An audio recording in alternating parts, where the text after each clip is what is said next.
Жик-так! Жик-так! Жик-так!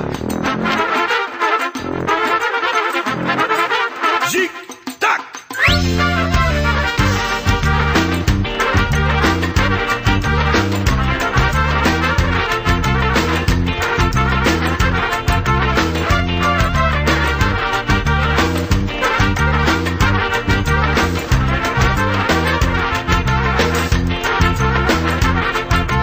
Диджея пуска парче на Ивана, а до мен се доближава една мъртво пияна. Дъха й е страшен като на змей, по-пияна е даже от Иван и Андрей. Тресе и две огромни кълба силикон, прилича на малък разгонен бизон. Мъжа й бил мутър, но му слагала рога, защото чула, че живота бил радост и тъга. И после ми разправа, че била интелектуалка и чела философия едва ли не от малка. Говори ми нещо за Сократ и за Сенека, а маки от тех лечи на чушкопека.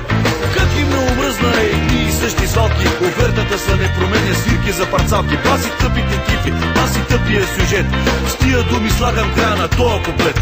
Аре бега от тука. Седеш ме скута и искаш валута, я па съм скръмза и нема да ти дам. Знаят ли вашите, че одиш без гащи, това софиянките нема те срам.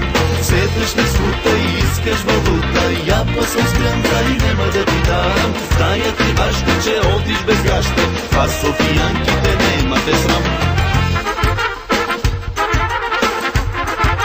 Жик-так!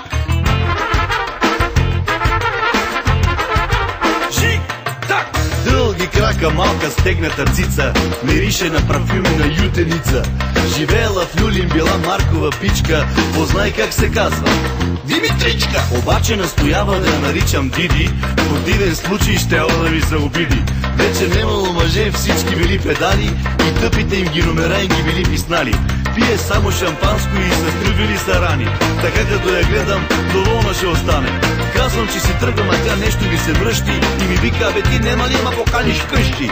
Не, та покана, ще ти викна такси. Шаманата приди и ще ти кажа мерси.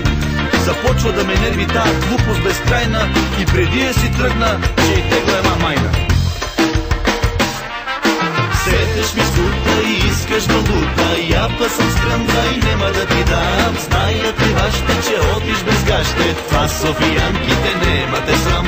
Седеш ми скута и искаш валута, я па съм скръмза и нема да ти дам. Знаят ли вашите, че одиш без гащи, това софиянките нема те срам.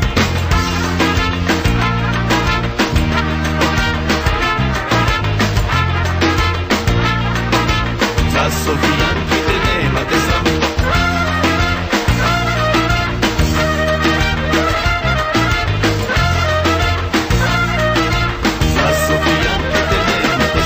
Аре, чао, довиждане, нека нощ, приятни, за нища, мерси!